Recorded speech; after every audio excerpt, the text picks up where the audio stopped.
이상돈 의원이 참 개념인인 것 같아요. 예. 국민의당의 국회의원 중에 그래도 사람 같은 사람은 이상돈밖에 없다. 그러면서 안철수를 이렇게 평가했어요. 안철수 머리에는 나는 문재인이 싫다. 이런 생각으로 가득하다고. 야, 정확한 판단이에요. 그리고 나서 지금 이제 바른정당과의 합당이 지금 사실상 주저앉은 상태거든요. 반발이 너무 심해가지고. 철수됐죠. 그러다 보니까 안철수 성격에 이게 뒤끝. 아, 이건 아직 시기상조인 것 같아. 우리 정책연대라도 하자. 이렇게 이제 뒤끝을 부리는 거거든요. 거기에 대해서 이상돈 의원이 무슨 정책연대야. 문재인 싫은 사람들 모이는 반문연대지. 이렇게.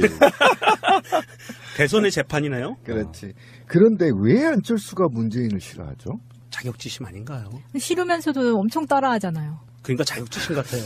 제가 왜 이 질문을 던졌냐면 안철수가 문재인 대통령을 싫어할 이유가 없어요. 왜냐하면 경쟁 대상도 이제 아니에요. 안철수 경쟁 대상 아니잖아요. 아, 본인은 그렇다고 생각할 수도 있어요. 안 됩니다. 그렇다고 해서 안철수 머리가 내가 지금 문재인 대통령을 디스하면 내 인기가 올라갈 거야 이러잖아. 근데 안철수가 문재인을 싫어한 만큼 안철수는 인기도가 빠져요. 상대적으로. 예전에 단일화 같은 거 추진할 때 혹시 뺨 맞은 적 있나? 아니에요. 제가 그 얘기를 하려고 하는데. 그런데 대한민국에서 문재인 대통령을 싫어한 놈이 누구죠? 가장 싫어한 놈이? 홍준표, 박근혜. 아니죠. 이명박이죠. 그 다음에 싫어하는 놈이 누구죠? 이명박의 아바타. 박근혜죠. 그럼 놈은 아니잖아요, 그거는. 아니야, 이명박 아바타 한 2개 있었어. 그런데 안철수와 그렇지. 박근혜. 근데 제가 왜 이 질문을 던지냐면 안철수가 문재인 대통령이 싫어할 이유가 없다는 거예요. 제가 볼 때는. 지금 있잖아요. 안철수가 문재인 대통령 굉장히 잘한다. 나도 문재인 대통령의 정책 철학을 배워서 훌륭한 대통령이 되겠다. 이렇게 선언하는 순간 인기도는 치고 올라갈 겁니다. 그런데 왜 싫어할까요? 바로 뒤에 조종자가 있기 때문이에요. 싫어하는 사람이 연결되잖아요. 하나로. MB가 제일 싫어하겠죠. 그래서 부정선거해서 박근혜를 안 쳤잖아요. 네가 한 번 당한 겁니다. 지금 문재인 대통령이 MB한테. 두 번째 박근혜한테 당한 거 아닙니까? 그 다음에 또 누가 안철수한테 당하고 있는 거 문재인 대통령이. 그죠? 그럼 이게 연속선상에 연결이 돼 있다는 거. 이거 하나만 보더라도. 참 나는 안타까워 안철수가. 자기하고 대결할 상대가 아니야 이제. 그 전에는 내가 미워한 거 내가 이해한다니까. 그때는 나도 MB 아바타인가 깨우뚱 했잖아. 그런 말 내가 안 했는데 이제 보면 드러나는 거예요. 지금은 경쟁 상대가 누구냐면 박원순 시장이어야 되고 안희정 도지사여야 하고 이재명 시장이어야 되는 거거든. 지가 붙을 사람이 이 사람들이거든. 예를 들면 그럼 이 사람들과 붙어서 어떻게 정책을 경기도지사처럼 한번 이재명 시장하고 붙어서 내가 같이 떠보자 이렇게 싸워야 되는데 이미 대통령 된 사람을 계속 씹고 있어. 지하고 상대도 안 되는 사람을. 그러면 누군가가 뒤에 있다는 거예요. 정치적 감각에 있어서 정무적 감각이라고 하죠. 안철수하고 저하고 누가 더 낫습니까? 아이고, 비교할 대상이 아니잖아요. 그럼 잘 바꿨으면 좋겠다. 자, 안철수의 세가 안철수를 여기로 온다. 아니, 무슨 끔찍한 얘기를 지금. 정치적 분석이랄까 컨설팅 해주는 사람들 또는 측근들은 뭐 하는 사람들인지 모르겠어요. 긍정적 시너지로 가야 돼요. 안철수가 네, 맞아요. 안철수가 대선이 끝나고 나서 단 한마디라도 문재인 대통령 잘한다 이야기 하지 않았거든요. 청와대 한번 밥 먹으러 갔는데도 뚱 해가지고 우는 꼴을 못 봤어. 입주댕이 툭 튀어나와가지고. 그렇게 부정적인 에너지를 주고 있는 사람은 뭔가 적용용으로 정치권에 탄생한 아바타 같은 느낌이 진짜 드는 거예요. 박지원이나 정동영 이런 사람들이 반발하는 이유가 뭐예요? 국민의당으로서는 사실 생각해보면 바른정당과 연대한다는 거는 기반이 호남인데 수도권의 지지가 일부 있기는 한데요. 그거는 총선 때의 표분석에 전 지나지 않는다고 생각하거든요. 유의미하게 정치 세력으로서 남아있으려면 호남을 지키는 전략에서 수도권으로 가야 되는데 호남은 포기하는 전략으로 가고 있는 거야. 바른정당과 연대는. 여론조사가 기가 막힌 게 나왔잖아요. 그때 당시에. 바른정당과 연대하면 지지율은 이렇게 올라가. 근데 사람들이 모르고 있던 숨은 헤드라인이 있었다고. 그러면 민주당 지지율이 최고치로 올라가요. 그럼 58%고 60% 가까이 육박해버린단 말이야. 그런 관점에서 봤을 때 안철수가 이렇게 오기의 정치하면 안 됩니다.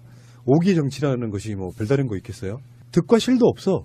단 자기가 오기와 목리를 부림으로써 정치적인 존재감만 과시하고 있는 거예요. 스스로 고사되고 있는 겁니다. 이것을 국민의당 관계자분들은 빨리 캐치를 하셔야 됩니다. 제가 이렇게 고언을 드린 이유가 뭐겠습니까? 저는 안철수 대표를 이제 정치인으로 안 보려고 그래요. 진짜로 희화화되어 있는 코미디 같은 인물 이렇게 바라보는 게 맞을 수도 있습니다. 정치적 생명이 불이 꺼져가고 있는 거예요. 그러니까 역사상에 없었던 오기 정치 개파가 생겨버린 거죠. 네. 오기 정치 개파. 그러면 이제 오개네 오개. 오개파라고 불러주세요. 이거는 참 안타깝죠, 그죠? 아까 곰피디 얘기한 게 굉장히 중요한 얘기인데 긍정적 에너지 시대거든요. 물론 박근혜나 이명박 시대에 역사를 역으로 거꾸로 되돌렸을 때 그 잘못된 권력을 향해 큰 소리를 치는 것은 당연히 인기가 올라가겠죠. 그런데 지금 상식의 시대를 맞이해서 그들이 망쳐놓은 나라를 잘 토대를 만들어 가고 있는데 거기다 대고 자꾸 디스를 하면 이 사람은 계속 욕 처먹고 고립돼요. 당내에서도 고립돼. 보세요. 바른정당과 국민의당이 합치면 60석 확보하겠다 이 수치적 계산에 빠져가지고 선언했다가 다시 또 철수했잖아요. 이게 아무리 계산해도 40석도 안 나온다는 거 아닙니까? 이게 철수도 아니야. 네. 철수도 아니고 자기 성격이 그냥 남아있는 것 같아요. 우리는 아직 시기상조인가 봐. 하지만 우리 정책 연대하겠다. 이게 뭐야 이게. 정책적으로 맞아야 연대를 하지. 햇볕 정책 반대하는 유승민 있는 당이에요. 유승민도 햇볕 정책 포기하지 않으면 자기하고 같이 안 간다고 얘기했잖아요.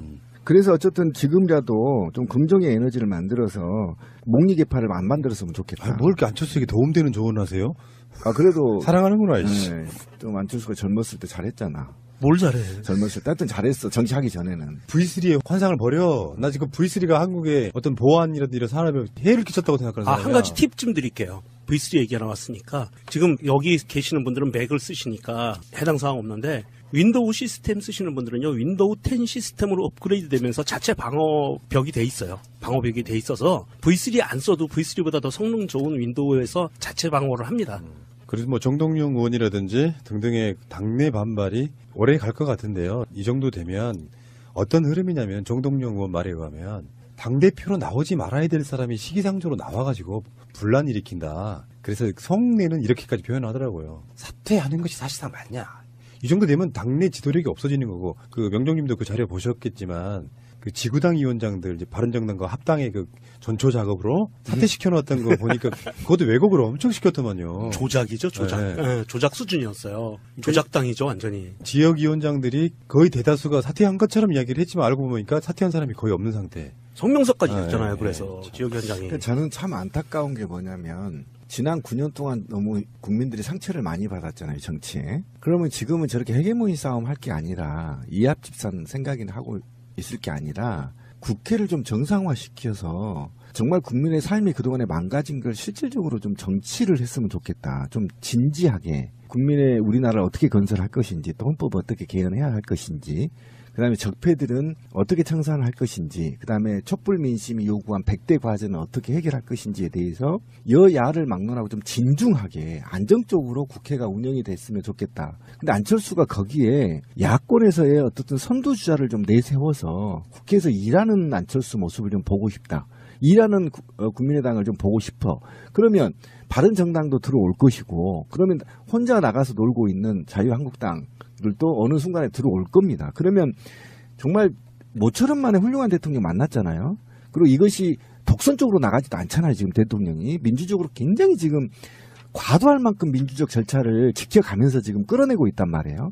여기에 조금이라도 1%라도 도움을 줘야 자기도 다음에 안철수 얘들 정치 그래 잘하네. 그래도 이런 느낌이라도 받아야 자기가 다음에 대통령이 나오든 말든 할 거 아닙니까? 이런 식으로 가면요 4년 안에 분해돼 버려요 안철수. 그러니까 지금 보세요. 너무 안철수 씨를 위하는 쪽으로 가지 마시고요. 아니 저는 솔직히 위하는 마음인 거예요. 어차피 정치권에 들어왔기 때문에 다당제 찬성론자로서 예, 거죠? 키워주고 싶다는 예, 겁니다. 네. 저는. 싹수가 예. 노랗다고 그러고요. 우리 동네에서는 그런 걸 보고 이렇게 표현해요. 오가지 피지 마시게요. 1년 안에 정계 은퇴 봅니다. 왜 그러냐면은 또 미국 가나요? 그러니까 제가 봤을 때 정치권의 적성이 안 맞는 이 양반 적성 검사를 한번 해봤어야 돼요.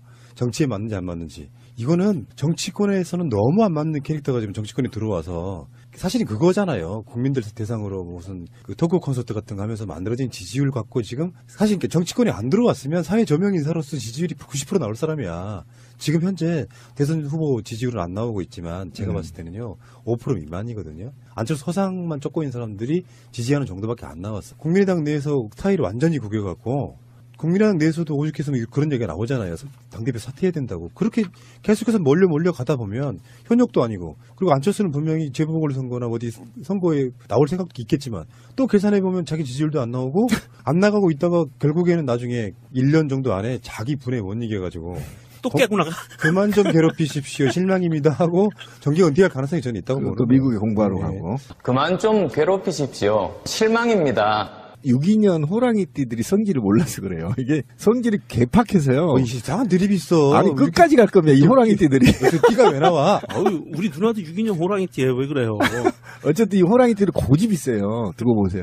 이게 자기 돈이 많으니까 끝장을 아마 볼 가능성도 예. 있어요. 다 돈 털리고 조종자가 있기 때문이에요. 싫어하는 사람이 연결되잖아요. 하나로. MB가 제일 싫어하겠죠. 그래서 부정선거해서 박근혜를 안 쳤잖아요. 이게 한 번 당한 겁니다. 지금 문재인 대통령이 MB한테. 두 번째 박근혜한테 당한 거 아닙니까? 그 다음에 또 누가 안철수한테 당하고 있는 거 문재인 대통령이. 그죠? 그럼 이게 연속선상에 연결이 돼 있다는 거. 이거 하나만 보더라도. 참 나는 안타까워 안철수가. 자기하고 대결할 상대가 아니야 이제. 그 전에는 내가 미워한 거 내가 이해한다니까. 그때는 나도 MB 아바타인가 깨우뚱 했잖아. 그런 말 내가 안 했는데 이제 보면 나도 마찬가지야. 드러나는 거예요. 지금은 경쟁 상대가 누구냐면 박원순 시장이 해야 되고 안희정 도지사 해야 하고 이재명 이상돈 의원이 참 개념인인 것 같아요. 예. 국민의당의 국회의원 중에 그래도 사람 같은 사람은 이상돈밖에 없다. 그러면서 안철수를 이렇게 평가했어요. 안철수 머리에는 나는 문재인이 싫다.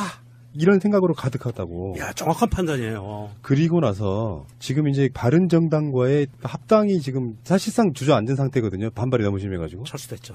그러다 보니까 안철수 성격에 이게 뒤끝. 아, 이건 아직 시기상조인 것 같아. 우리 정책연대라도 하자. 이렇게 이제 뒤끝을 부리는 거거든요. 거기에 대해서 이상돈 의원이 무슨 정책연대야. 문재인 싫은 사람들 모이는 반문연대지. 이렇게. 대선의 재판이네요. 그렇지. 그런데 왜 안철수가 문재인을 싫어하죠? 자격지심 아닌가요? 싫으면서도 엄청 따라하잖아요. 그러니까 자격지심 같아요. 제가 왜 이 질문을 던졌냐면 안철수가 문재인 대통령을 싫어할 이유가 없어요. 왜냐하면 경쟁 대상도 이제 아니에요. 안철수 경쟁 대상 아니잖아요. 아, 본인은 그렇다고 생각할 수도 있어요. 안 됩니다. 그렇다고 해서 안철수 머리가 내가 지금 문재인 대통령을 디스하면 내 인기가 올라갈 거야 이렇잖아. 근데 안철수가 문재인을 싫어한 만큼 안철수는 인기도가 빠져요. 상대적으로. 예전에 단일화 같은 거 추진할 때 혹시 뺨 맞은 적 있나? 아니에요. 제가 그 얘기를 하려고 하는데. 그런데 대한민국에서 문재인 대통령을 싫어한 놈이 누구죠? 가장 싫어한 놈이? 홍준표, 박근혜. 아니죠. 이명박. 이명박이죠. 그 다음에 싫어하는 놈이 누구죠? 이명박의 아바타. 박근혜죠. 그럼 놈은 아니잖아요, 그거는. 아니야, 이명박 아바타 한 2개 있었어. 그런데 안철수와 그렇지. 박근혜. 근데 제가 왜 이 질문을 던지냐면 안철수가 문재인 대통령이 싫어할 이유가 없다는 거예요. 제가 볼 때는. 지금 있잖아요. 안철수가 문재인 대통령 굉장히 잘한다. 나도 문재인 대통령의 정책 철학을 배워서 훌륭한 대통령이 되겠다. 이렇게 선언하는 순간 인기도는 치고 올라갈 겁니다. 그런데 왜 싫어할까요? 바로 뒤에 시장해야 되는 거거든. 지가 붙을 사람이 이 사람들이거든. 예를 들면. 그러면 이 사람들과 붙어서 어떻게 정책을 경기도지사처럼 한번 이재명 시장하고 붙어서 내가 같이 떠보자 이렇게 싸워야 되는데 이미 대통령 된 사람을 계속 씹고 있어. 지하고 상대도 안 되는 사람을. 그러면 누군가가 뒤에 있다는 거예요. 정치적 감각에 있어서 정무적 감각이라고 하죠. 안철수하고 저하고 누가 더 낫습니까? 아이고, 비교할 대상이 아니잖아요. 그럼 잘 바꿨으면 좋겠다. 자, 안철수의 세가 안철수를 여기로 온다? 아니, 무슨 끔찍한 얘기를 지금. 정치적 분석이랄까 컨설팅 해주는 사람들 또는 측근들은 뭐 하는 사람들인지 모르겠어요. 긍정적 시너지로 가야 돼요. 안철수가